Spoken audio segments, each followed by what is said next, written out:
ग्रामीण बैंक में जो भर्ती निकाली गई है कलर का और पीओ का, इसका फॉर्म भरने के लिए आप अपने मोबाइल या लैपटॉप में गूगल ओपन करेंगे। गूगल में लिखेंगे ऑनलाइन अपडेट STM या वेबसाइट मिलेगा ऑनलाइन अपडेट STM.in का, इसे ओपन करेंगे और आपको लेटेस्ट जॉब में ही आपको मिल जाएगा IBPS RRB वैकेंसी, या आप इस सर्च बॉक्स में भी लिख सकते हैं IBPS RRB, और जैसे ही आप सर्च करेंगे ना तो आपके सामने ये आर्टिकल आ जाएगा जिसको आपको ओपन करना है, जहाँ पर सारी जानकारी बताई गई है आप देख सकते हैं।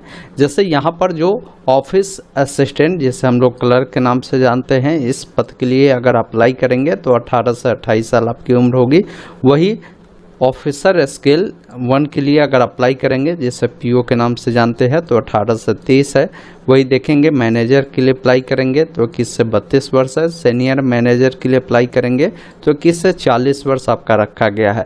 आप योग्यता भी देख सकते हैं, अगर कोई लोग जो है ऑफिस असिस्टेंट के लिए अगर अप्लाई करता है तो इसके लिए आपकी जो योग्यता होगी कम से कम स्नातक पास होने चाहिए। PO के लिए अप्लाई करते हैं तो इसमें भी बोला गया कि स्नातक आपके होने चाहिए। मैनेजर के लिए अप्लाई करते हैं तो इसमें बोला गया कि स्नातक होने चाहिए, साथ में 1 या 2 सालों का अनुभव भी होना चाहिए संबंधित क्षेत्र में। वही सीनियर मैनेजर के लिए अगर आप अप्लाई करते हैं तो इसमें भी स्नातक बोले गए हैं, साथ में आपको 5 साल का संबंधित क्षेत्र में नॉलेज बोला गया है, एक्सपीरियंस बोला गया है। आप यहां से सभी जानकारी को देख सकते हैं। बाकी सिलेक्शन प्रोसीजर भी देख सकते हैं। जैसे क्लर्क के लिए पहले प्रारंभिक परीक्षा होगी, फिर मुख्य परीक्षा होगी।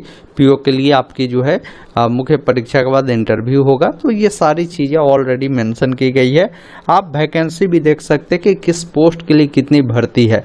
सबसे ज़्यादा भर्ती क्लर्क के लिए ही है, करीबन 8000 सीटों पर, और टोटल मिलाकर 13,217 पदों पर भर्ती है। Application fees general OBC WS को 850 देना है, SC ST को 175 रुपये आपको देना है। तो सारी चीज़ें समझने के बाद आपको नीचे स्क्रॉल कर आना है। आपको देखना है कि आपको किस पद के लिए अप्लाई करना है। जैसे ऑफिसर स्केल 1, 2, 3 के लिए करना है तो यहाँ क्लिक करेंगे। वही अगर आपको ऑफिस असिस्टेंट यानी क्लर्क के लिए अप्लाई करना है तो आपको यहाँ पर क्लिक करना है। जब यहाँ पर क्लिक करेंगे ना तो यहाँ पर भी सारा डेटलाइन है, 21 तारीख ही लास्ट डेट है, आपको ध्यान रख लेना। और यहाँ पर बताएगा भी कि आप किस पोस्ट के लिए अप्लाई कर रहे हो वो देख लेंगे। वही अगर आप स्केल 1, 2, 3 के लिए अप्लाई करेंगे तो यहाँ पर बता देगा कि ये ग्रुप A स्तर का पद है, स्केल 1, 2, 3 के लिए आप अप्लाई कर रहे हैं। तो ये लिंक आपको देख लेना है, आप किस पोस्ट के लिए अप्लाई करते हो वो पोस्ट का नाम यहाँ पर मिल जाता है। उसके बाद यहाँ पर एक ऑप्शन मिलता है click here for new registration, जिस पर आपको क्लिक करना है। आपके सामने रजिस्ट्रेशन फॉर्म आता है जिसमें जो भी जानकारी भरेंगे, जो मैट्रिक के सर्टिफिकेट या मार्कशीट है उसके अकॉर्डिंग भरेंगे। जैसे आपका जो भी फर्स्ट नेम है अपना फर्स्ट नेम लिखेंगे, जैसे राम फर्स्ट नेम है तो राम और उसी नाम को दोबारा डालेंगे। मिडिल नेम कुमार है तो कुमार लिखेंगे, उसे दोबारा से कंफर्म करेंगे। और शर्मा है, जैसे किसी का 3 अक्षर का राम होता है ना, राम कुमार शर्मा, तो राम फर्स्ट नेम हुआ, मिडिल नेम कुमार और शर्मा उनका लास्ट नेम हो जाएगा। तो पूरा नाम आपको देखने को मिलेगा। उसके बाद जो भी आपका मोबाइल नंबर है अपना मोबाइल नंबर देंगे। मोबाइल नंबर को दोबारा डालना है, अपना ईमेल आईडी यहाँ पर देना है। ईमेल आईडी का जो भी डोमेन है जैसे @gmail.com है तो उससे पहले तक लिखकर @gmail.com यहाँ से सिलेक्ट करेंगे और कन्फर्म ईमेल में पूरा लिखेंगे @gmail.com तक।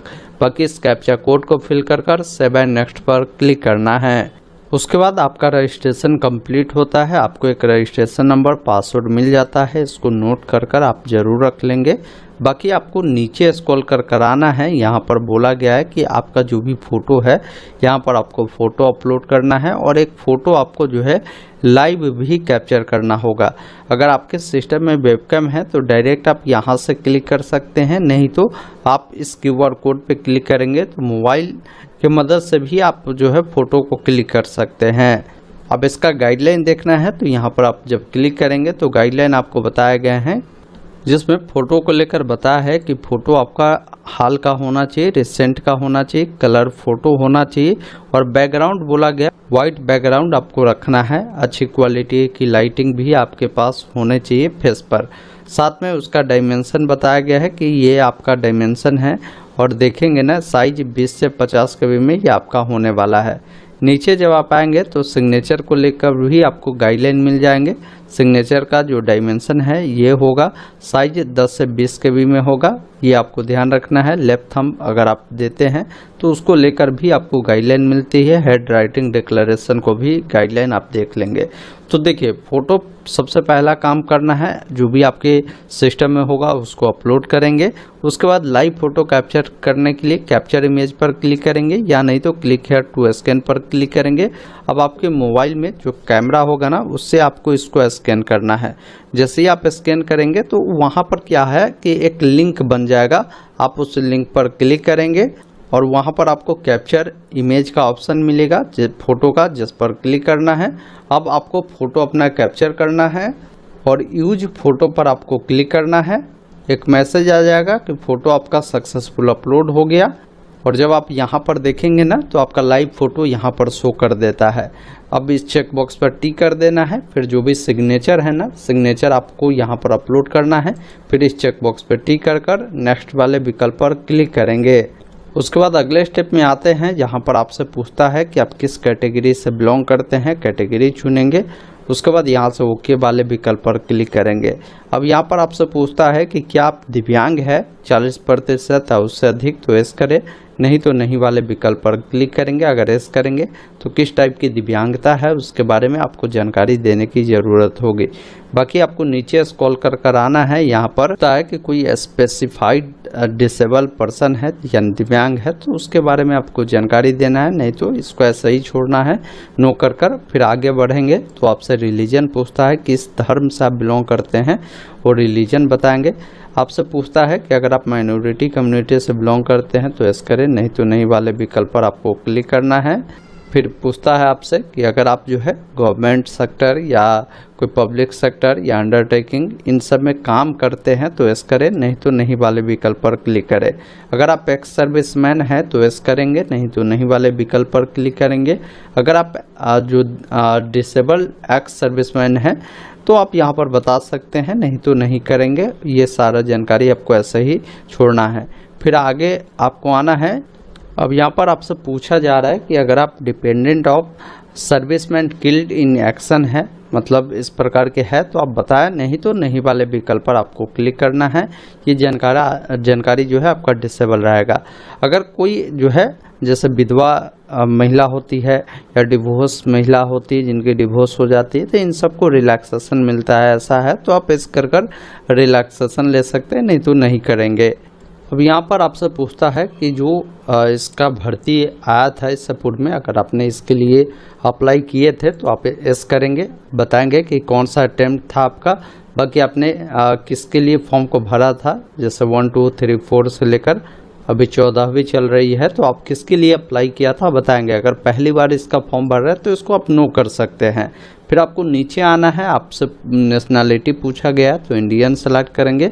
अब आपसे पूछता है कि आपको किस राज्य से अप्लाई करना है। देखिए साथियों, राज्य का जब भी सिलेक्शन करते हैं ना तो एक बार नोटिफिकेशन को देखिए, क्योंकि इन्होंने ये चीज़ क्लियर कर दिया है कि अगर आप जिस भी राज्य से अप्लाई करते हैं, जैसे कोई बिहार से अगर अप्लाई करता है बिहार ग्रामीण बैंक के लिए, तो इनका हेड ऑफिस बता रहा है कि पटना है, लेकिन यहाँ के लिए आपको जो लोकल लैंग्वेज है वो हिंदी रखा गया। तो हिंदी लैंग्वेज आप पढ़ना लिखना बोलना जानते हैं तभी आप यहाँ से अप्लाई कर सकते हैं। अब ज़रूरी नहीं कि मान लीजिए मैं बिहार से हूँ तो ज़रूरी नहीं कि बिहार से ही हमें अप्लाई करना है। मैं चाहूँ तो यहाँ पर जो छत्तीसगढ़ है यहाँ से भी अप्लाई कर सकता हूँ, क्योंकि यहाँ का भी लोकल लैंग्वेज हिंदी है, मैं ये जानता हूँ, ये ध्यान रखिएगा। मान लीजिए हमें जो है अरुणाचल प्रदेश से अप्लाई करना तो कर सकते हैं, बशर्ते मैं इंग्लिश पढ़ना लिखना बोलना जानता हूँ तो ये विशेष तौर पर आपको ध्यान रखना है। उसी स्टेट से आपको अप्लाई करना जहाँ का लैंग्वेज आप जानते हैं। उसके बाद यहाँ पर आपका बैंक का जो नाम है ये आ जाएगा। उसके बाद जो इसका एग्ज़ाम होगा ना तो प्रेफरेंस देना है, जैसे आप कहाँ रखना चाहते हैं तो आपको 2 प्रेफरेंस देना है। जैसे आप यहाँ से प्रेफरेंस दे दीजिएगा प्रीलिमिनरी के लिए भी और मेंस के लिए भी, तो मैं यहाँ से दे देता हूँ 2 प्रेफरेंस। उसके बाद नीचे आना है। आपसे पूछता है कि आप जब एग्ज़ाम देने जाएंगे तो आईडी कार्ड जो भी आप देंगे तो उसको चेक बॉक्स पे टिक कर बताया कि कौन सा आईडी कार्ड देंगे। जो भी आईडी कार्ड दे रहे हैं तो उस आईडी कार्ड का नंबर आप ज़रूर डाल दीजिएगा, क्योंकि ये चेक होगा, ये भी आपको ध्यान रखना है। बाकी जो भी आपका पेपर के मीडियम होगा वो मीडियम आपको यहाँ पर सेलेक्ट करना है। नीचे आना है पर्सनल डिटेल में, जैसे आपका जो भी डेट ऑफ बर्थ होगा, पहले डेट, जो मंथ होगा, जो भी आपका ईयर होगा आपको ईयर सेलेक्ट करना है। फिर पूछता है कि आपका जेंडर क्या है, वो बताए। आपकी शादी हो चुकी है तो मैरिड अन्यथा अनमैरिड वाले विकल्प पर क्लिक करें। आपको अपना डॉक्यूमेंट का जैसे आधार नंबर पूछ रहा है तो आधार नंबर देंगे और इसका कंसेंट आपको देना है तो यस कर देंगे। अगर आपके पास पैन कार्ड है तो पैन नंबर भी देंगे। अगर जुड़वा भाई बहन है तो यस करेंगे, नहीं तो नहीं वाले विकल्प पर क्लिक करेंगे। फिर आपको नीचे स्क्रॉल कर आना है, पिताजी का नाम देना है, माताजी का नाम देना है। अब एड्रेस पूछ रहा है, एड्रेस में करस्पॉन्डेंस एड्रेस है, मतलब अभी वर्तमान में जहाँ रह रहा है वो एड्रेस जैसा भी हो, ग्रामीण क्षेत्र में होगा तो विलेज होगा तो एड्रेस 1 में विलेज, एड्रेस 2 में पोस्ट ऑफिस, एड्रेस 3 में पुलिस स्टेशन देंगे।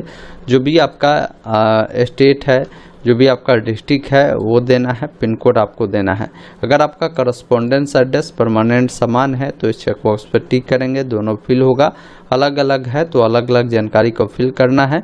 जीएसटी इनवॉइसिंग के लिए कोई भी आप एड्रेस यहाँ से सिलेक्ट कर सकते हैं। उसके बाद आपका जो भी अमाउंट है एप्लीकेशन फ़ी वो देखने को मिलता है। उसके बाद पहले काम करना है वैलिडेट योर डिटेल पर क्लिक करना है और जब आपकी सारा डिटेल सही हो तो फिर यहाँ से सेव नेक्स्ट पर क्लिक करेंगे।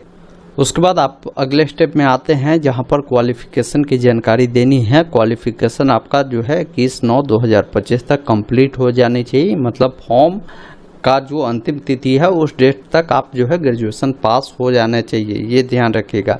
तो सबसे पहला चीज़ है कि 10वीं की जानकारी पूछ रही है तो 10वीं आपने जिस भी बोर्ड से पास आउट किया होगा ना, बोर्ड का नाम चुनेंगे। उसके बाद कब आपने इससे पास आउट किया है, जैसे जो भी आपका साल होगा ना, आप यहाँ से साल को सेलेक्ट करेंगे। जिस साल पास किए हैं जो महीना होगा, जो डेट होगा, ऐसे चयन करेंगे। आपकी क्या परसेंटेज रही थी वो बताएंगे। बाकी मान लीजिए अगर आपका परसेंटेज कुछ अब हट के है, जैसे मान लीजिए 97 या 57.2 है तो आप वैसे भी लिख सकते हैं। उसके बाद बताएंगे कि आपका जो ये है मतलब कि क्लास कौन सा है, फर्स्ट, सेकेंड, थर्ड, वो बताएंगे। फिर ग्रेजुएशन के बारे में बताना है कि ग्रेजुएशन आपने किस यूनिवर्सिटी से पढ़ाई किया है, उसका नाम लिखेंगे। ग्रेजुएशन में आपकी कौन सा डिग्री रही थी, आपने कौन सा स्ट्रीम से पढ़ाई किया था वो बताएंगे। इसमें आपका सब्जेक्ट क्या था, मेन जो एक ऑनर्स होता है ना हम लोग का, वो क्या था वो बताएंगे। कब आपने इसको पास आउट किया है वो जानकारी आपको यहाँ पर बतानी है। उसके बाद क्या इसमें परसेंटेज रही थी आपका वो बताएंगे। क्लास कौन सा था वो आपको यहाँ पर बताना है। उसके बाद अगर आपने पीजी किया है तो पीजी की भी जानकारी इसी अकॉर्डिंग ऐड करेंगे। कोई प्रोफेशनल क्वालिफिकेशन है तो उसको भी ऐड करेंगे। फिर यहाँ पर पूछता है कि जो कंप्यूटर का वर्क करने का नॉलेज है वो है या नहीं, ऑपरेटिंग का करने का, तो आप यहाँ पर एस करेंगे। है तो आपके पास कोई सर्टिफिकेट है जो आपने लिया है तो आप बता सकते हैं, नहीं है तो यहाँ पर नो कर सकते हैं। लेकिन ये होना चाहिए क्योंकि बैंक में अगर काम करेंगे तो अभी सारा काम कंप्यूटर पर ही होता है। तो चीज़ आप बताएं कि अगर आपके पास है तो सेलेक्ट कर लीजिएगा, और कौन सा आपने कोई कोर्स किया तो वो भी आप बता सकते हैं कंप्यूटर का। उसके बाद नीचे आना है। उसके बाद यहाँ पर आपसे पूछा जा रहा है कि जो आपने मान लीजिए जो स्टेट आपने सेलेक्ट किया है अप्लाई करने के लिए, जैसे मैंने मान लीजिए बिहार सेलेक्ट किया तो बिहार का हिंदी है, तो ये जो हिंदी है आपने 10वीं या 8वीं लेवल पर उससे पढ़ाई किया है या नहीं किया है तो आप बता सकते हैं, या 12th लेवल पर, ग्रेजुएशन लेवल पर आपने पढ़ाई किया होगा बोर्ड लेवल में तो आप बता सकते हैं किया है, तो आप यहाँ पर चुनेंगे। उसके बाद आपको नीचे आना है। आपसे पूछता है कि अगर भी आपके पास कोई वर्किंग एक्सपीरियंस है तो यस करें, नहीं तो नहीं वाले विकल्प पर क्लिक करें। उसके बाद आपको नीचे आना है। अदर डिटेल आपसे पूछ रहा है, जैसे आपको प्री एग्ज़ाम का ट्रेनिंग आपको दी जाती है SC ST OBC को, तो अगर आपको चाहिए तो यस करें, अगर नहीं चाहिए तो आप नो कर सकते हैं।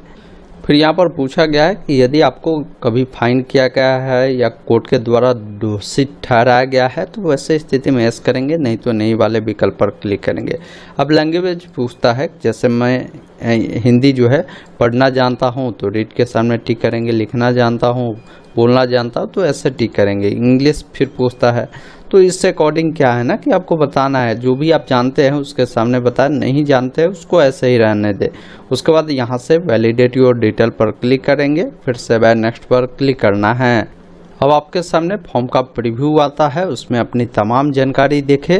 कुछ गलती है तो अभी आप उसको एडिट कर सकते हैं। जानकारी सही है तो आपको इस चेक बॉक्स पे टिक करना है, फिर इस चेक बॉक्स पे भी टिक करना है। अगर आपको कुछ करेक्शन करनी है तब इस पे टिक करना है, अन्यथा जो है आपको इस दोनों पे ही चेक बॉक्स पे टिक कर कंप्लीट रजिस्ट्रेशन वाले विकल्प पर आपको क्लिक करना है और ओके वाले विकल्प पर क्लिक करेंगे और यहाँ से ओके वाले विकल्प पर क्लिक करेंगे।